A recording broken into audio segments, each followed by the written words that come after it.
मी Mapro garden आली आहे आणि मला तुमच्या सगळ्यांची खूप तटबंदी आणि ध्वजपुरुष बघून झालं.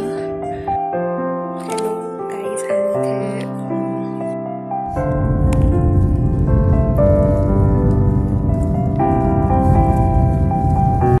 सो हॅलो एव्हरीवन, कसे आहात तुम्ही सगळे? तुमच्या सगळ्यांचं माझ्या चॅनलवरती स्वागत आहे. आणि इथे आम्ही चाललेलो होतो ते पहाटे पहाटे गणपती बाप्पांच्या आरतीला. तर इथे सकाळी पहाटे 5 वाजता गणपती बाप्पाची छान आरती होत असते आणि आम्ही जवळपास 4:45 वाजता वगैरे पोहोचून गेलो होतो.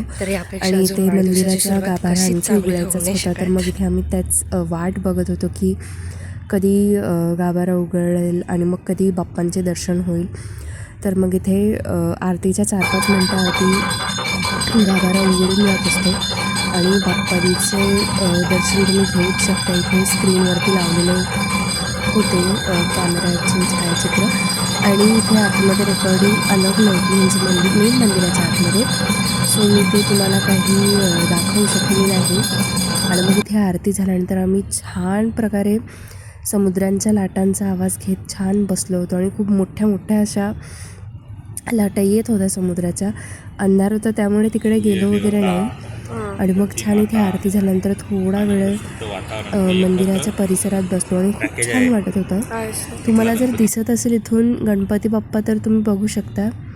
बाकी अशी गर्दी वगैरे काहीच नव्हती, फक्त 10 ते 15 जणं होती आणि तितक्याच जणांमध्ये छान बाप्पांची आरती झालेली होती. खूप सुंदर असं प्रसन्न वाटत होतं की असं वाटत होतं की बॉडी रिचार्ज झाली आणि माइंड छान प्रकारे रिफ्रेश झालेला आहे. आणि मग इथून बाहेर निघताना छान असे उंदीर मामा पण होते, त्यांचे पण दर्शन केलेले होते आम्ही. Hello everyone, good morning from Ganpatipule.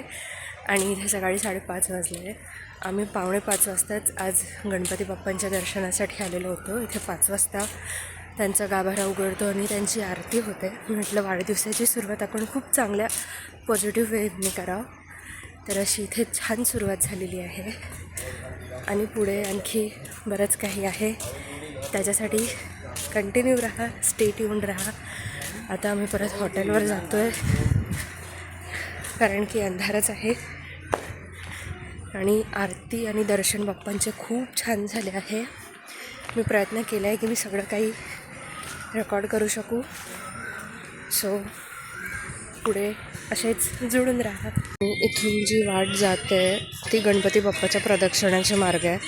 Ganpati बाप्पाची प्रदक्षिणा त्यांच्या मंदिरातून नाही होत, तर ही जी पूर्ण एक टेकडी आहे त्याचा एक पूर्ण प्रदक्षिणा मारल्यावर बाप्पांची प्रदक्षिणा पूर्ण होते असं मानलं जात असतं. तर मग हा तो रस्ता आहे. या रस्त्याचं बांधकाम पण चालू आहे. हॅलो एव्हरीवन, आता मी जातो आहे बीचवरती छान एन्जॉय करायला. सकाळी जसं तुम्ही समुद्र बघितलं की खूप मोठ्या मोठ्या आणि सुंदर लाटा अशा होत्या. आता त्या अनुभवायचा वेळ आला आहे, तर चला बघूया. आणि मग इथे थोडा वेळ रूमवरती आराम वगैरे केलेला होता आणि मग छान बीचवरती मज्जा करायला, खेळायला गेलेलो होतो. खूप मज्जा आली बीचवरती, म्हणजे असं वापस जायचं मनच नव्हतं, तसं इथेच राहून जावंसं वाटत होतं. खूप मस्त समुद्राच्या लाटांमध्ये खेळलेलो आहे. तुम्ही जवळजवळ बघूच शकता की समुद्राच्या लाटा कशा छान प्रकारे येत होत्या. आम्ही खूप मज्जा केली इथे. तुम्ही पण गणपतीपुळे असं, हा तर वर्षभर इथे रश असतोच, पण एकदा तरी नक्की भेट द्या. सो आता आमचं बीच फिरून झालेलं आहे आणि आता मी परत एकदा बाप्पांच्या दर्शनाला जाणार आहे. त्यानंतर मग आम्ही चेकआउट करून आमच्या पुढच्या प्रवासाला वळणार. आणि मग इथे बीचवरून आल्यावरती कोकणात आल्या आणि नारळ पाणी पिलं नाही असं नाही, तर मग छान नारळ पाणी पिलं. आणि मग इथे छान असं रेडी होऊन आंघोळ वगैरे होऊन परत बाप्पांच्या दर्शनाला गेलेलो होतो. Good morning, it's day 2 of Ganpatipule. So आम्ही आता हॉटेलमधून चेकआउट केलेलं आहे आणि आम्ही आता परत एकदा बाप्पांचे दर्शन करायला जाणार आहोत आणि त्यानंतर आम्ही आमच्या पुढच्या प्रवासाला चालू करणार आहोत. ते म्हणजे रत्नागिरी वगैरे सगळे बाकीचे स्पॉट्स. सो चला बघूया. तर आम्ही 11-11:30 वाजता छान बाप्पांच्या दर्शनाला गेलेलो होतो आणि इथे तरी इतकी गर्दी नव्हती. अर्धा तास वगैरे लागला होता नॉर्मल आमच्या दर्शनाला आणि अर्ध्या तासात आमचे दर्शन होऊन आम्ही इथे परत आलो आहे दर्शनाला आणि आता बऱ्यापैकी गर्दी आहे. सकाळी जितकी नव्हती तितकी आता गर्दी आहे आणि बाप्पांना छान असा शृंगार दिलेला आहे, तुम्ही बघूच शकता. इथे छान दर्शनाला गेलो तर इथे 10-15 मिनिट आम्हाला लागलेच लाईनमध्ये. गर्दी होती पण इतकी पण नव्हती की बराच वेळ लागेल म्हणून. आणि मग दर्शन झाल्यानंतर थोडा वेळ बाहेर बसलो आणि जुन्या आठवणी मोकळ्या केल्या, कारण की लहानपणी मी ऑलरेडी एकदा येऊन गेलेली होती इथे. तेव्हाच्या आणि आताच्या तर भरपूर फरक होता आणि इथे महाप्रसाद पण असतो. आणि हे आहे प्राचीन कोकण. इथून पुढे थोडा व्हिडिओ लॉंग याच्याचमुळे झाला आहे कारण की मी सगळं फुल्ली ऑडिओ इथला ओरिजिनली शूट केलं आहे आणि तुम्ही हे नक्की बघा.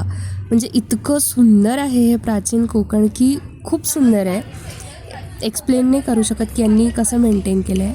टुरिझम डेव्हलपमेंट आणि रिसर्च सेंटर ही आमची संस्था आहे. या ठिकाणी आम्ही पर्यटनातून रोजगार निर्मिती हा विषय घेऊन काम करत आहोत. आपली संस्कृती निसर्गातून फुललेली आहे. पूर्वजांनी विविध वनस्पतीय प्राणी यांना देवत्व बहाल करून त्यांच्याविषयी कृतज्ञता व्यक्त केली आहे.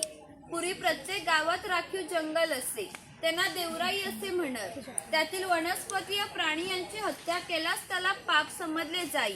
विविध धार्मिक ग्रंथांचा अभ्यास करून आम्ही इथे नक्षत्र बाग तयार केली आहे. प्रत्येकाच्या जन्म नक्षत्रानुसार एक वृक्ष आराध्य वृक्ष म्हणून मानला जातो. त्याची पूजा अर्चा केल्यास त्या व्यक्तीला धनसौख्य आरोग्य प्राप्त होते. एक्झिट करताना बाहेर लावलेला बोर्ड तुम्ही वाचू शकता. त्याला पिंपळ पार असे म्हणतात कारण हा जो दगडी कट्टा बांधला आहे त्याला कोकणी भाषेमध्ये पार असे म्हणतात. हा पार सुमारे 400 वर्षापूर्वी बांधण्यात आला. जेव्हा हा पार बांधण्यात आला तेव्हा हे पिंपळाचे रोप सुद्धा लावण्यात आले. म्हणजेच हा पिंपळ सुद्धा 400 वर्षापूर्वीचा जुना आहे. कविता कवी माधवी यांनी 100 वर्षापूर्वी लिहिली. चिपळूण येथे झालेल्या पहिल्या कोकण मराठी साहित्य संमेलनामध्ये या कवितेला कोकणची प्राथमिक कविता म्हणून स्वीकारण्यात आले. या कवितेमध्ये कवींनी कोकणच्या निसर्गाचे सुंदर वर्णन केले आहे. या कवितेमध्ये नंदनवन हा शब्द आला आहे. नंदनवन या शब्दाचा अर्थ स्वर्गातील इंद्राची बाग जितकी सुंदर आहे तितके आमचे कोकणही सुंदर आहे.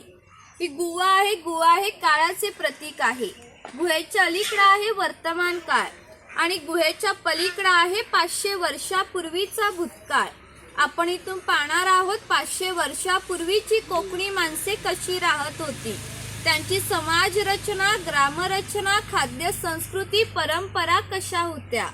गुहेतून येताना खाली वाकून या.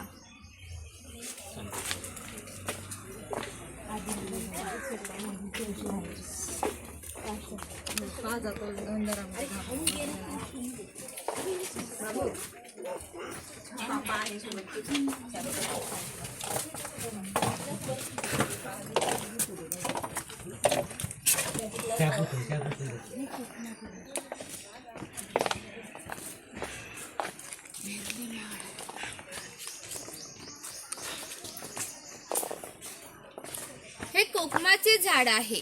याला जी फळे येतात त्याच्यापासून कोकम सरबत, कोकम आगर तयार केले जाते. तसेच त्यांच्या बियांपासून तेल पाडले जाते. त्या तेलाचा उपयोग कैलास जीवन. आता मी इथे प्राचीन कोकणमध्ये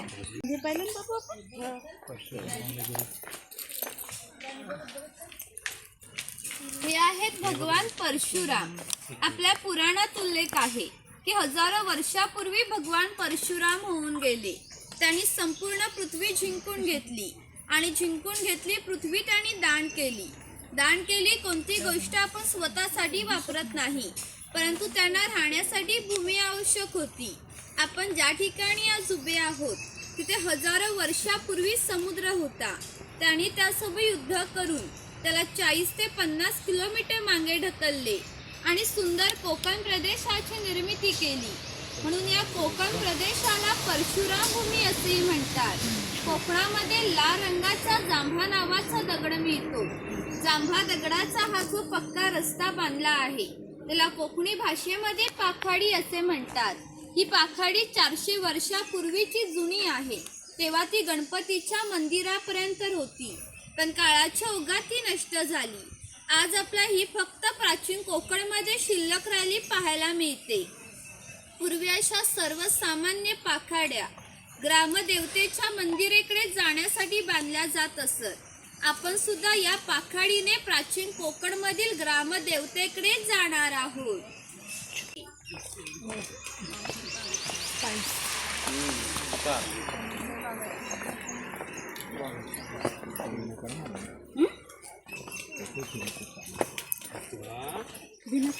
इकडे माडीवाला दाखवला आहे, ताडी माडी काढणारे।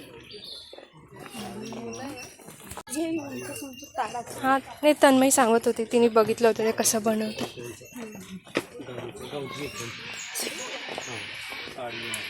ते गार्डन लावलंय, हात जोडून उभे राहा।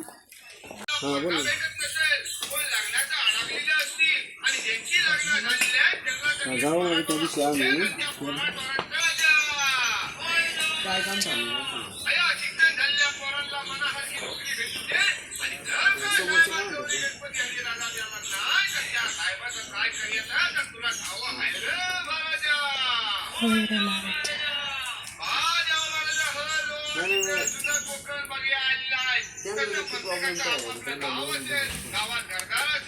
जमीन तुमला झाडामाडा असतील, गावाकडे म्हातारी कोतारी माणसं असतील, ती सगळी ह्यांचीकडे वाटेला डोलं लांब असलेली असतील, या सगळ्यांना भेटायला जायची ह्यांना बुद्धी दे रे महाराजा। या सगळ्यांच्या वती नारळ देऊन तुला गाळाने घालतावाय, नारळ नव्हता सोन्याचा कोला मानून ही जी काय माणसं स्वतःच्या गाडी झालेली असतील, कोण रेल्वेला असेल, कोण एसटीनं असेल, त्या सगळ्यांना आपापले घरात पोचव रे महाराजा।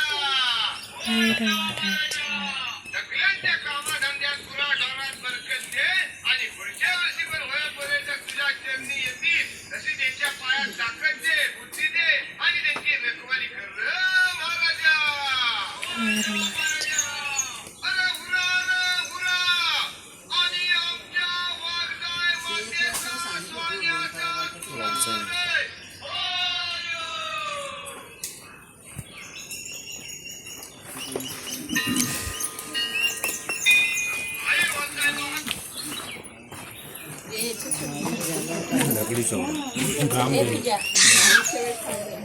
मी कोकणी माणसे वड पिंपळ सापनाग याची पूजा करतो, म्हणजेच आम्ही निसर्ग पूजक माणसे आहोत। म्हणून या देवीचे नाव सुद्धा प्रत्यक्ष आम्ही निसर्गाशी संबंधित ठेवलं आहे, वाघजाई। ही आमची काही पारंपरिक वाद्ये आहेत। लाकडी ढोल आहेत, मातीचे ताशे आहेत, यांचा खालील भाग हा मातीचा बनला आहे। हे ताशे 110 वर्षापूर्वीचे जुने आहेत। जर वाजवणारे कसबी असतील तर यांचा आवाज 1-2 किलोमीटर। हा चव्हाटा देव आहे। असं म्हणतात की कोकणात भरपूर भूत असतात, तर कोकणवासियांची अशी श्रद्धा आहे की हा देव त्यांच्यावर नियंत्रण ठेवतो। शिमग्याची वेळेला गाराणे घातले जाते, तसेच पशुबळी सुद्धा दिली जाते। हे विरगळ आहे, वीर माणसांचे प्रतीक चिन्ह तुम्ही दाखवली आहे।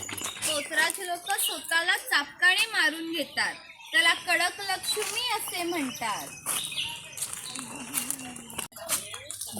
इथे खाली कोळी समाज दाखवला आहे।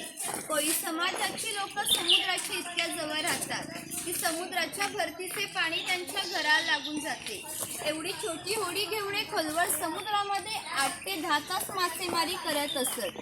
कधी कधी समुद्रामध्ये उसळणारा लाटा नाभिकाला माहीत असते आणि नाभिकाला माहीत असली प्रत्येक गोष्टी गावभर होते। ज्यार्थी तुम्ही आलात ती गोष्ट आमच्या नाभिकाला समजली, त्यार्थी पूर्ण आमच्या गावाला समजली। आमचं सगळं गाव तुमच्या स्वागतासाठी उत्सुक आहे। गावातील थेट प्रतिनिधी म्हणजे खोत। धार्मिक राजपूत पहिला सन्मान खोतांचा असे। खोत हे गावचे प्रमुख असत। गावात न्यायदान करणे, महसूल गोळा करणे इत्यादी कामे खोतांची असत। खोत लोक जमीनदार असत। ही खोतांची बायको आहे। कोकणी स्त्रिया सुंदरी होत्या आणि शूरही होत्या, परंतु त्यांना स्वतंत्र नव्हते। माझघराचा उंबरठा हीच त्यांच्यासाठी मर्यादा होती। इकडे 2 खोतांची मुले दाखवली आहेत। ते आपले पारंपरिक खेळ सोंगट्या खेळत आहेत। हाच खेळ महाभारतामध्ये धर्मराज आणि दुर्योधन यांच्यामध्ये जीव त्या नावाने खेळला गेला। हस्तिदंत फासे असतात किंवा शंखांच्या कवड्या असतात, त्या टाकून विशिष्ट प्रकारचे दान मागितले जाते। त्यानुसार या सोंगट्या पुढे मागे सरकून हा खेळ खेळला जातो. घराची रचना पहा. हो ज्या उंचवट्यावर बसले आहेत त्याला ओठी असे म्हणत. गावातील मान्यवर लोक ओठीवर बसत. ही समोर आहे ती पडवी. गावातील सर्वसामान्य लोक पडवीत बसत असत. खोताच्या उजव्या साईडला आहे देवघर, डाव्या साईडला आहे स्वयंपाकघर, मागे आहे ते माझघर म्हणजे पूर्वीचे बेडरूम. घराचे छप्पर बघा. वरती छोटे छप्पर आहे, मध्ये गॅप आहे, खाली मोठे छप्पर आहे. कोकणामध्ये उष्णता फार असते, त्यामुळे घरातील उष्ण हवा गॅपमधून बाहेर पडते. बाहेर थंड हवा ती जाग घेते, जेणेकरून घरातील वातावरण थंड राहते. घरासमोर अंगण आहे, अंगणात तुळस आहे. अंगण हे कोकणी घरांचे वैशिष्ट्य आहे. इकडे काही अडकित्यांचे प्रकार दाखवले आहे. इथे लहान मुलगा पाटाच्या पायाने खेळताना दाखवला आहे.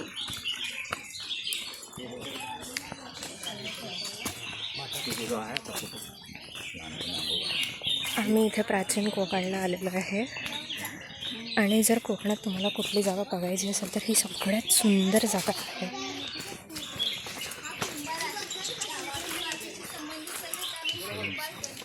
गणपती बघा, महालक्ष्मी येते आपल्या इकडं. हे शेतकऱ्याचं घर आहे. याचं गवताचं घर आणि याच्या अपुऱ्या कपड्यावर जाऊ नका. आमच्या गावातील एक महत्त्वाचं उत्पादन घटक आहे. गावातील 12 बहुतेदार, राजा आणि खोत यांना धान्य पुरवण्याचे काम तो करीत असे. ग्रामीण अर्थव्यवस्था पायाभूत घटक आमचा शेतकरी होता. पूर्वी त्याचं घर जसं असायचं तसं इथे आम्ही उभारलं आहे. ही जी चूल आहे तिला कोकणी भाषेमध्ये पिरसा असे म्हणतात. ती सतत पेटली ठेवली जात असे, कारण पूर्वीच्या काळी लायटर किंवा माचीस नव्हती. ज्या शेतकऱ्याच्या बायकोला स्वयंपाक करायचा असेल तर इथले 2-3 निकार घेऊन ती स्वयंपाक घरातील चूल पेटवत असे. जर हा विजला तर घरामध्ये 2 गारगोट्या ठेवल्या जात असत. ते एकमेकांवर घासून विस्तार केला जात असे. ही शेतकऱ्याची बायको आहे, ती शेतकऱ्याची मुलगी आहे. ती जी शेणाने सारी टोपली आहे तिला कणगी असे म्हणतात. यामध्ये धान्य साचवले जाते. यामध्ये ठेवले धान्य 3 ते 4 वर्ष सहज टिकते. अजून ठाणे जिल्ह्यातील वनवासी लोक याच पद्धतीने धान्य साचवतात. ही उचल आहे. पूर्वीचा वापर कपडे सुकवण्यासाठी केला जात असे. घरामध्ये गौरी गणपतीचा सण दाखवला आहे. गावातील माती संबंधीशी सर्व काम ह्या कुंभार करीत असते. गणपतीचे दिवस आले की लाल मातीचा गणपती तयार करणे, उन्हाळा की मातीची मडकी तयार करणे, दिवाळीच्या वेळेला पंत्या तयार करून प्रत्येकाच्या घरोघरी नेण्याचे काम हा कुंभार करीत असे. त्याच्या सफेद रंगाचे मडके आहे ते माडी काढण्याचे मडके आहे. कोकणामध्ये नारळाची झाडी खूप मोठ्या प्रमाणात असतात. त्यांना नारळ येण्यापूर्वी पोळ येते. त्या पोळेला आडवा काप दिला जातो. बाजूला विशिष्ट प्रकारचा झाडपाला लावून तो झाडपाला आतील माडी शोषून घेतो व थेंब थेंब गळणारी माडी वरचे मडके लावून त्यामध्ये साचवली जाते. काळाच्या ओघात 12 बहुतरांचे व्यवसाय नष्ट झाले, परंतु माडी काढण्याचा व्यवसाय अजूनही व्यवस्थित चालू आहे. यामधूनच भारतीय व्यापाऱ्यांनी जगाशी व्यापार केला. यामधून निर्यात होणाऱ्या वस्तूंमध्ये हस्तकौशल्याच्या वस्तू, तलम कापड, हस्तिदंती वस्तू, हिरे माणिक, दागिने, शंख, शिंपले इत्यादींची निर्यात हा वाणी करत असे. हा सुतार आहे. कोकणातील 12 बहुतार दाखवताना जे अधिक कौशल्य नाही तिथे दाखवले आहे. त्यापैकी सुतार आहे. सुताराचे खरे काम शेतकऱ्याला लागणारी लाकडी अवजारे बनवून देणे. त्यापैकी हा सावंतवाडीचा सुतार आहे. सावंतवाडीचे लाकडावरील कोरीव काम जगप्रसिद्ध आहे. त्याच्या काही हस्तकौशल्याच्या वस्तू तुम्हाला आमच्या हस्तकला विक्री केंद्रामध्ये पाहायला मिळतील. तेलाचा वापर जास्त प्रमाणात करत असतो. शेतकरी आपल्या बागेतील सुके खोबरे घेऊन स्वतः तेलाकडे जात असते आणि तेली त्याच्या देखत तेल पाडून देत असते. जेव्हा आमच्याकडे शुभकार्य असते तेव्हा घरातील कुमारिका किंवा सौभाती स्त्रिया या रोवडीमध्ये दिवा ठेवून उभ्या असतात. शुभकार्य पार पडण्यापूर्वी हा दिवा विझला तर त्याला अशुभ मानले जाते. अजून आमचं चाकरमान्याचं लग्न जर मुंबईला असेल तर ही रोवडी गावाहून मुंबईला पाठवली जाते, कारण मुंबईला सर्व गोष्टी आमच्या कोकणी माणसांची चविष्ट अशी खाद्य संस्कृती आहे. आम्ही कोकणी माणसे भात व मासे मोठ्या प्रमाणात खातो. कोकणात येऊन माशाची आमटी, उकडीचे मोदक, भाजणीचे वडे न खाणे म्हणजे कोकण नन बोल्यासारखे आहे. पूर्वी घरामध्ये दगड मातीच्या वस्तू असत. ते जातणीसारखे दिसते, त्याला घिरड असे म्हणतात. जातणीमध्ये धान्य दळून निघते, ते घिरडामध्ये अख्खा भात घातला जातो. तेव्हा अख्खा तांदूळ बाहेर निघतो, कोंडा बाजूला केला जातो. हे पुरण यंत्र आहे. यामध्ये डाळ घातली जाते व दोन्ही रॉड उलट सुलट फिरवले जातात, जेणेकरून आधी डाळ दळून त्याच्या गोड पुरणपोळ्या केल्या जातात. हे मोदक पात्र आहे, म्हणजेच कोकणी कुकर. यामध्ये खाली पाणी घातले जाते. वरती चाळणीवर केळीचे पान ठेवून यावर मोदक ठेवले जातात, जेणेकरून आतील मोदक शिजून निघतात. तो टिफिन बॉक्स आहे. वरती पाण्याचा तांबे आहे, खाली 3 डबे आहेत. बाजूला 2 चमचे आहेत, दोन्ही साईडला लॉक आहे. ही चहाची कितळी आहे. ही दगडी उकळ आहे. पूर्वी यामध्ये भाताचे पोहे खाणले जात असत. वरती काही लाकडी चमच्यांचे प्रकार दाखवले आहेत.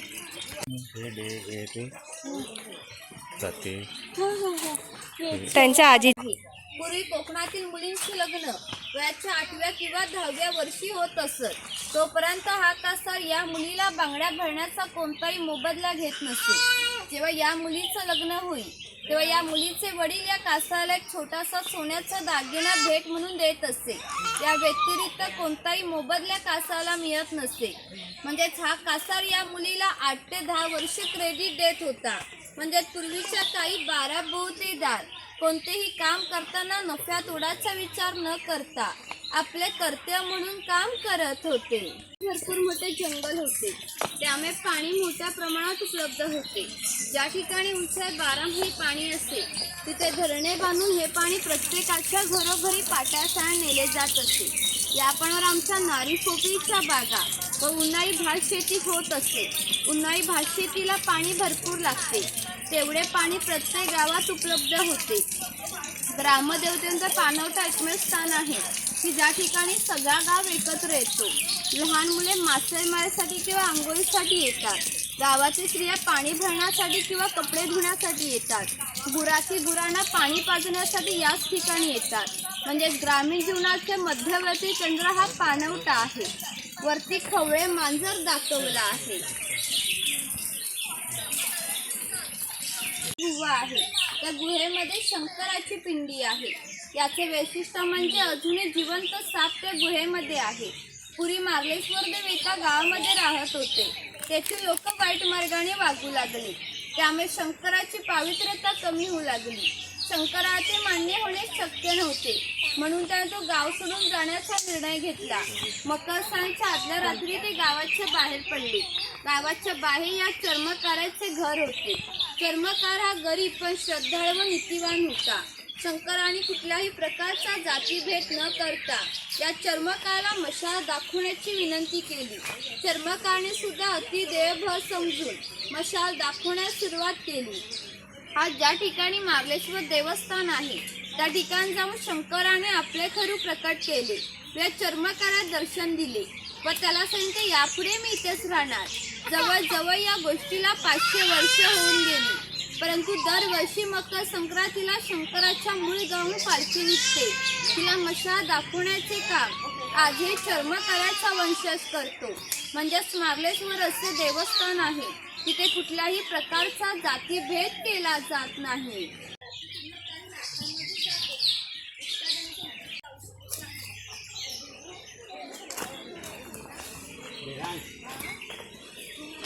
आणि इथे त्यांनी मार्लेश्वर गुफाची प्रतिकृती तयार केलेली आहे.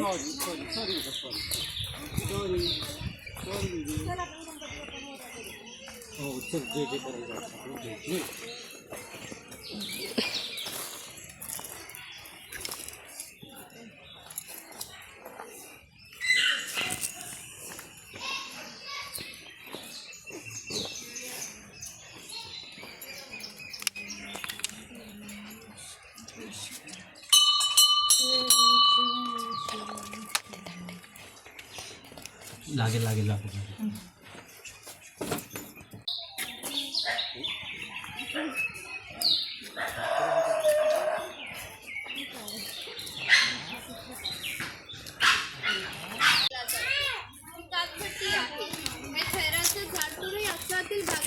छोटे छोटे तुकडे केले जातात व पहिल्या या 4 मडक्यामध्ये पाण्यामध्ये उकळले जातात तो लाल रंगाचा पाक तयार होतो. तर 5व्या मडक्यामध्ये विशिष्ट तापणात तापून 26 सुकुंडाच्या वड्या पडल्या जातात. म्हणजे ताप होण्याच्या प्रक्रियेला 3 ते 4 महिने लागतात.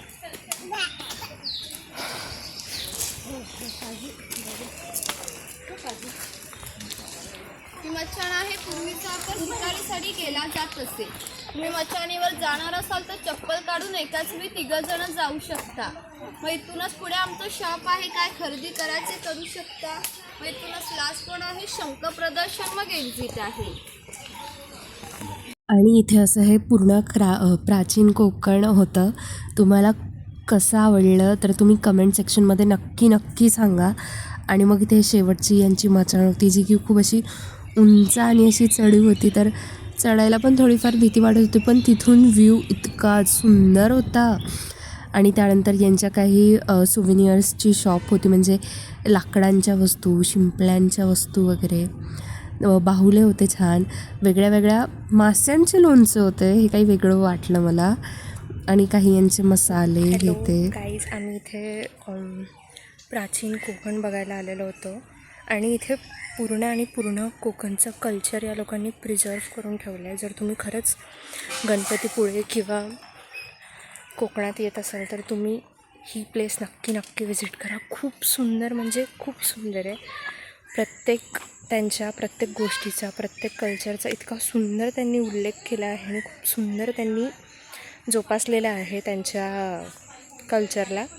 तर तुम्हाला हा व्हिडिओ नक्कीच आवडेल. तर तुम्ही खरंच एकदा कोकणात नक्की या. प्रत्येकाने एकदा तरी कोकण यायलाच पाहिजे. आणि मग इथून आम्ही निघालेलो होतो आमच्या पुढच्या प्रवासाला, ते म्हणजे आरेवारी बीच बघायला. इतका सुंदर बीच होता की पूर्ण निळशार पाणी आणि पूर्ण स्वच्छ आणि क्लिअर पाणी. आणि बीचवरती गर्दी पण काही नव्हती आणि काहीच नव्हती. तर मग तुम्हाला रस्त्यात जाता दिसतच असेल ते निळं पाणी. तर हा आरेवारीचा समुद्र आहे आणि खूप सुंदर समुद्र होता. खूप मजा आली या समुद्रावरती. जसं त्या समुद्रावरती जात होतो, तुम्ही इथले झिपलायनिंगचे व्हिडिओज पण बघितले असतील, तर ते पण याच समुद्रावरचे आहे. याच समुद्रावरती झिपलाईन होते. आणि ती कोकणातली गावं आणि घरं, काय ती घरं कोकणातली, त्यांच्या घराच्या अंगणात नारळाचे झाडं, वेगळंच सुख होतं. आम्ही आलेलो आहे आरेवारी बीचवरती. आता आम्ही गणपतीपुळे सोडलेलं आहे आणि आता इथे रत्नागिरीला जायला मध्ये बरेच स्पॉट्स लागतात. तर मग आता त्यातलं एक आहे आरेवारी बीच, जे की खूप सुंदर आणि क्लीन बीच आहे आणि खूप निळशार पाणी आहे त्याचं. सो चला, ते व्हायटॅमिन सी विथ हे व्हायटॅमिन सी एन्जॉय करूया. त्या समुद्रावरती इतके शिंपले होते, इतके शंख होते वेगळ्या प्रकारचे, की आमच्याकडे एक छोटीशी बाकड होती, ती आम्ही सँड कॅस्टल बनवायला घेतलेली होती. तर आमची ती पूर्ण बकेट भरून गेली. आणि तुम्ही बघू शकता की पाणी किती स्वच्छ होतं, खूप स्वच्छ होतं. झालेलं आहे डन. आता आम्ही पुढे जातो आहे रत्नागिरीकडे. आणि हे माझे बर्थडे नेल्स आहे, जे मी केले आहे, जे मी झुडिओमधून घेतलेले आहे. आणि हे प्रेस-ऑन्स आहेत. तर कसे वाटतं आहे कमेंटमध्ये सांगा. केसांची हालत तर खूप घाणेरडी झालेली आहे, कारण इथे ह्युमिडिटी खूप आहे.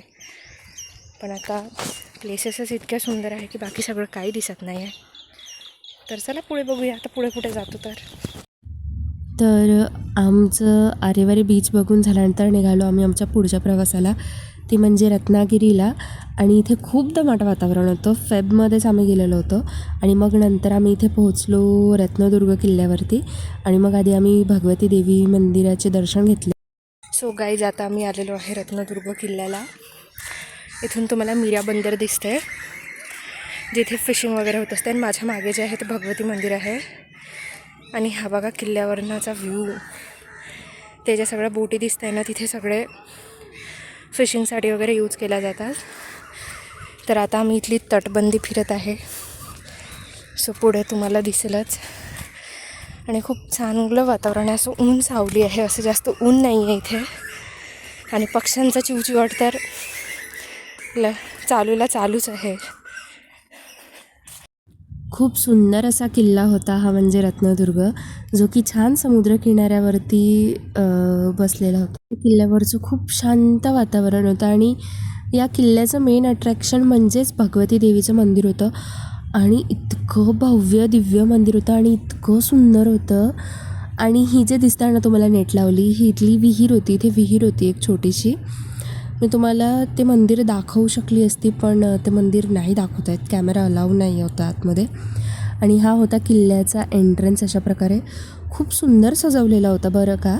आणि छान असं आरमार कसं काय चालू झालेलं होतं ते पण रत्नदुर्ग किल्ला बघून झालेला आहे आणि आम्ही शिवसृष्टी बघायला चाललेलो आहे, जी की आहे ती तुम्हाला दिसत नसेल, तुम्हाला नंतर दाखवलं जवळ गेल्यावर. तर चला बघूया. आणि इकडे आल्यावर एक कळलं नक्की की जिथे जिथे शिवाजी महाराजांचे किल्ले आहे तिथे तिथे शिवसृष्टी आहेच आहे. आणि इतक्या सुंदर सुंदर शिवसृष्टी आहे ना त्या, की जर तुम्ही एखादाही शिवाजी महाराजांचा किल्ला बघायला गेले इकडे कोकण साईडकडे, तर तुम्ही शिवसृष्टी ही नक्कीच बघितली पाहिजे. मी माझ्या या कोकणाच्या ट्रिपमध्ये जवळपास 3 शिवसृष्ट्या बघितल्या आणि त्या सगळ्या वेगळ्या वेगळ्या प्रकारच्या बघितल्या आणि खूप सुंदर होत्या त्या सगळ्या. तर मग इथे ही जी रत्नदुर्गची शिवसृष्टी होती, हे शिवकालीन गाव होतं की जे की त्यांनी इथे मांडण्याचा आणि दाखवण्याचा प्रयत्न केला आहे की शिवाजी महाराजांच्या काळातले गावं कसे असायचे, काय असायचे. तर हे छोटे छोटे मिनिएचर्स क्रिएट करून, छान छोटे छोटे असे घरं बनवून खूप सुंदर प्रकारे या शिवकालीन गाव दाखवण्याचा प्रयत्न केलेला आहे. आणि या शिवसृष्टीला पण थोडंफार असं किल्ल्यासारखंच स्ट्रक्चर देण्यात आलेलं आहे. आणि या शिवसृष्टीमध्ये महाराजांचे जितके पण किल्ले होते तितके छान प्रकारे दाखवले गेलेले होते. आणि ते मी सगळं काही शूट नाही करू शकली कारण ऊन भरपूर होती. आणि इथून आम्ही आमच्या पुढच्या प्रवासाला सुरुवात केली. मग जाता जाता आम्ही एक भाते बीच म्हणून आहे, ते बीच पण केलेलं होतं. ते म्हणजे रत्नागिरीमधलंच बीच होतं. ते तुम्ही माझे शॉर्ट्समध्ये बघितलं असेल तर तुम्हाला नक्की कळेल. आणि मग पोहोचलो आम्ही पावसला, ते पण खूप सुंदर होतं. सो आता आम्ही इथे पावसला आलेलो आहे. स्वामी स्वरूपानंद च्या भक्तनिवासमध्ये आज आमचा इथे स्टे होणार आहे. आणि या भक्तनिवासचं वातावरण खूप सुंदर आणि प्रसन्न आहे. इथे खूप सुंदर असे कमळाचे फुलं वगैरे आहेत आणि खूप सुंदर शांत वातावरण आहे. हॅलो एव्हरीवन, आता आम्ही पावसला आलेलो आहे. श्री स्वामी स्वरूपानंद महाराजांच्या भक्तनिवासला आम्ही इथे राहतो आहे आता. आणि इथलं वातावरण खूप प्रसन्न आणि शांत आहे.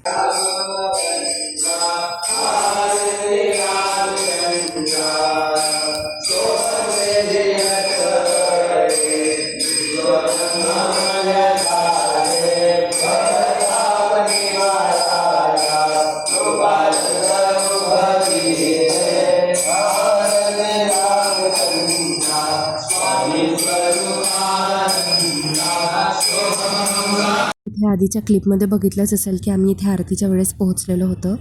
आणि हे स्वामी स्वरूपानंदाचं निवासस्थान असंच म्हणू शकतो. तर इथे त्यांनी खूप छान हे सगळं काही प्रिझर्व करून ठेवलेलं होतं. आणि मग अशा प्रकारे आजचा दिवस छान स्पेंड झाला आणि सगळं काही खूप छान झालं होतं. आणि मग इथे पुढे त्यांचेच सगळे पिक्चर्स वगैरे लावलेले होते. आणि हे मंदिर होतं, हे पण खूप सुंदर होतं. आणि मग इथे आम्ही परत येऊन गेलेलो होतो जेवण वगैरे करून आमच्या भक्तनिवासमध्ये. आणि इथे माहीत आहे का, राहण्याची सोय फुकट होती, फ्रीमध्ये राहिलेलं होतं. आणि मग तुम्हाला जितकं तुमच्या मनाने द्यायचं असेल तुम्ही देऊ शकता. आणि व्हिडिओ आवडल्यास चॅनलला नक्की सबस्क्राईब करा. थँक्यू.